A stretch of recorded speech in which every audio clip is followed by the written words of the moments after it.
finish doubling up on it, I don't just stop like this. Ooh, good job. Ooh, do I get a point for that? Ooh, take my picture. Don't admire your work. Does that make sense, everybody? So as soon as you finish that jab, we pull out real fast. Or, as soon as you finish that jab, I want you to maneuver by, let your head slip side to side. Or slip like that. Let's try this position.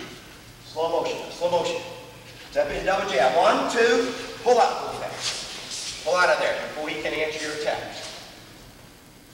It's another way of maneuvering. All right, step in, jab. 1, 2. Now let your head slip side to side, side to side. Real fast, side to side.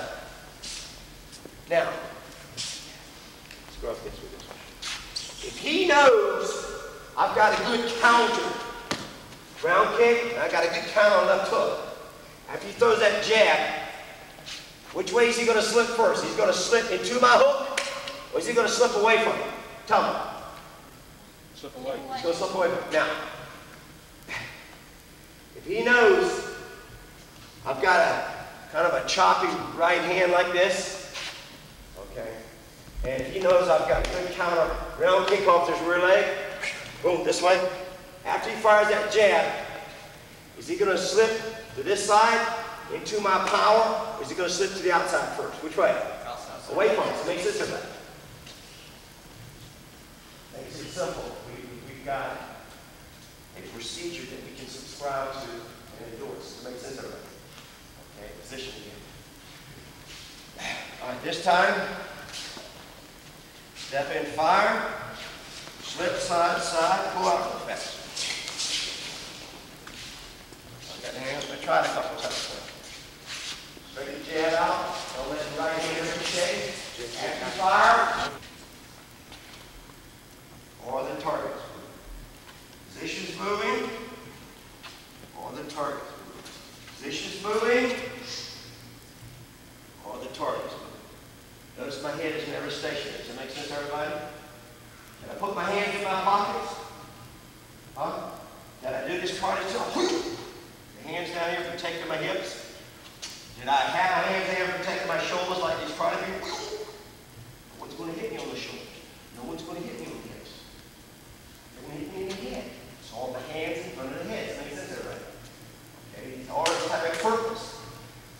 You don't put your hands in your pockets when you fight. You don't put your hands on your hips when you fight. You don't put your hands in front of your shoulders when you fight. Because there's no purpose in that. Does that make sense, everybody? Everything's a purposeful action. Now, what we're working on is fire, cover, maneuver. Fire, cover, maneuver. Now, as you keep subscribing to that basic fundamental rule, now I want you to learn to talk to your opponent. Put some substance behind each punch.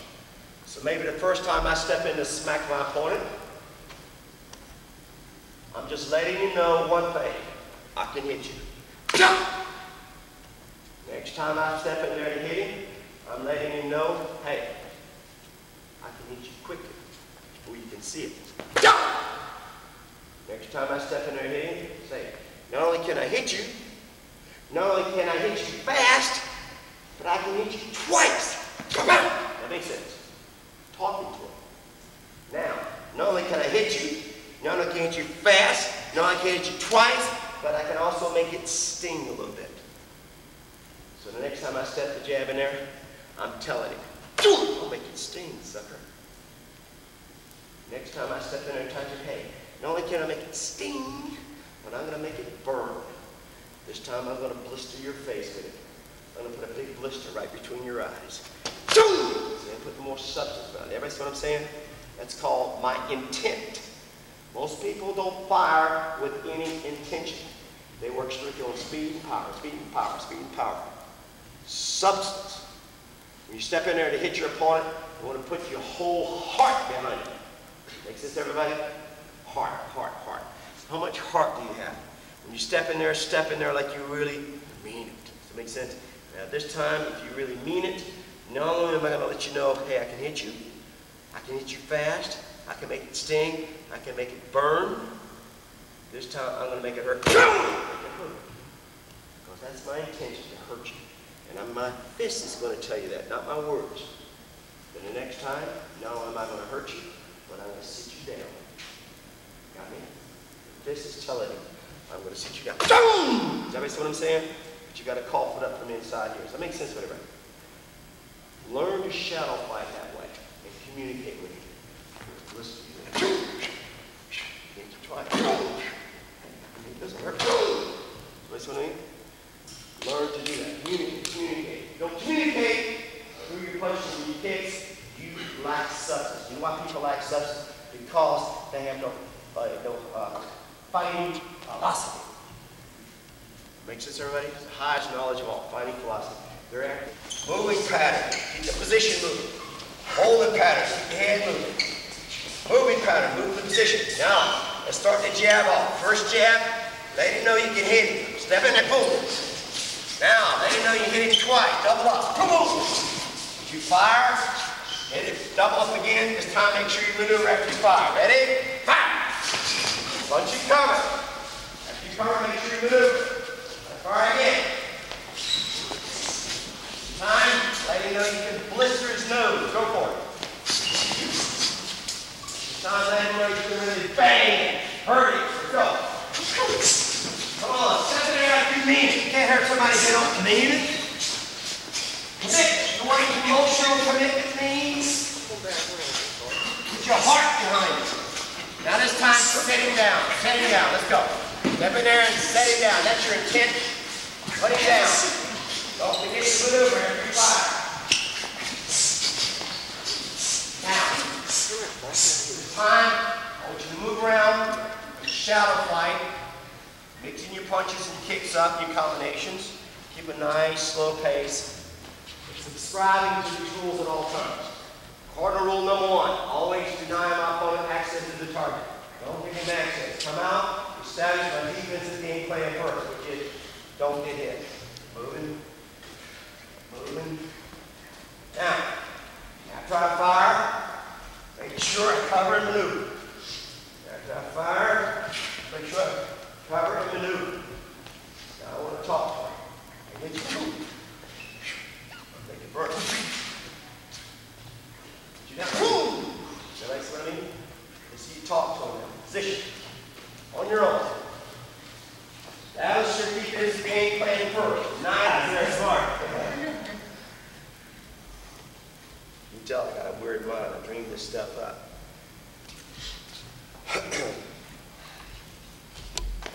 Okay. Basics. That gives you something to work on from the outside. So now you go back to your school and you set up a combination. Let's take a simple combination. Let's take something like, okay, it is a change to the jet, it's down to the jet, set a simple 3-punch combination. What do you do after you fire? After you fire, the first thing you do is you cover. After you cover, the next thing you do is you maneuver. And straight, 1, 2, slide. Straight, 1, 2, slide back, jab out. Let's try the kick.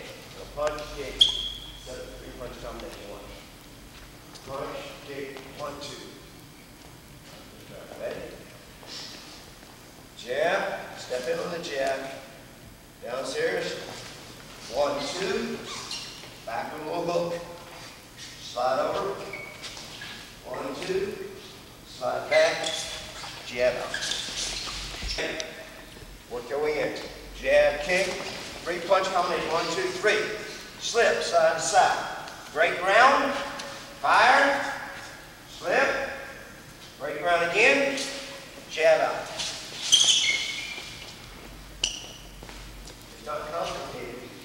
Add a little bit. All right, get ready to fire. Work your way in. Slip, break ground. Fire, maneuver, break ground, jab out. That's too fast. Try it again. Got all your combinations this way. Okay? Begin by denying access to the target. I don't step up for big eyes. Only move around. So what? I don't know how to concentrate. I don't know how to maintain a strong attitude. And part of what gives me that strong attitude is I have done my homework. And I've got a darn good game plan that I know works. My game plan will always make you fire first, we're not going to counter you. So it doesn't matter what the man's advantage is, always, not a secret, there's always a game plan, a tactical strategy that will enable you to simply eliminate the man's advantage. Isn't that what fighting is all about? Isn't that what a strategy is supposed to help you do? Take away the man's advantage. So the momentum of the match shifts in whose favor? Your favor. That's all you want. So when you begin to fight, you've got the momentum coming for you. You've done your homework. You've built up the feet right before the match. You've got all the momentum going for you. You've been training every day at a certain time with different foreign parts. You step in that ring, you're ready. See how that momentum carries over? You know how to focus. You know what to look for in your opponent. You know what game plan to use against him. You've got an auxiliary game plan in case that doesn't work. Something else you can fall back on. Otherwise, how can you be mentally tough if there's any trace of doubt? Does it make sense, everybody? And if you haven't done your homework, you're not going to be paying attention to your opponent. You're going to be wondering about, gee, I got good technique or not? Is my sidekick going to work today or not? If you got doubts about the toughness of your body, gee, can I absorb his left hook or not? Boy, he's got a real dangerous round kick. Can I make him miss or not? Gee, I don't know. Are you ready when you're thinking like that? Heck no. Does that make sense to everybody? And one thing that makes you think that way is the moment you hit, oh, I knew I should have, or a sidekick up in your mind, it's bankrupt. It's collapsing. Then you throw your favorite technique. That doesn't work either. What do you got to fall back on? Gee, my technique doesn't work. Oh, my body's running out of gas. You're still mentally tough because you discipline the mind. Does that make sense to everybody? All of my techniques aren't working, all of my body's running out of gas. I know how to maintain my focus, stabilize my concentration, stick to my game plan, and just go back to basics. Just start throwing the old favorite movement over and over again. Fire, cover, maneuver, until I can regroup and reload and come back and hit. Always deny your opponent access to the target. Cardinal rule number 2. Don't let your opponent get set. Cardinal rule number 3. Always beat to the draw. Never let your opponent beat you to the draw. Cardinal rule number 4. After you fire, always make sure you close the door before you pull out. So you move before you pull out so he can't answer your attacks. And then there's rules for training as well. Always put your heart in everything that you're doing. Make sure. Somebody said you're on the phone now. Make sure. What are they doing every day? Running 5-6 miles. Hey, are you running 5-6 miles or are you kicking for 10 to 12 rounds? That makes sense, everybody. Running is not going to build up your stamina for kicking. Sparring will do that. Kicking drills will do that. So it makes sense. You got some time left over, go out and take a little jog. Don't put on. Got an mouthpiece, put the mouthpiece on. Work about getting hit. Again, they're on, you don't need any here. I want you all to run some pads or your hands. Okay, grab them back. 16 ounces or so. Those are for girls. Seriously, guys, you're not going to involve strong shoulders, work a little wimpy gloves, things like these. I mean, I'm not making fun of gloves. It's okay to learn. Once you want to get into some serious training, get some weight on those hands. It develops a strength. So you can learn to move fast with some weight up there. Then your hands don't get tired in a real fight. Now, watch this first little simple combination of the How many people, does anybody have any focus pads with you? Put your hands up. Anybody got one? You got some? You got some pads? Do they have yours or do you claim it? I mean, you do? Okay. You got some too? Okay, I got these here. Okay. The ones that have them, we work with them. Those that don't, we work with just with your hands. Okay, everybody? Now watch this first thing. Some coaches work with a single pad like so. Some work with double pads. I'm going to work with a single. It's a lot easier. Now this is all we're going to do. Hold the hand up like so. You're going to step into a left-right combination. Step in on the left, follow through the right hand. Go back in position. All right, step in on the right. In and boom.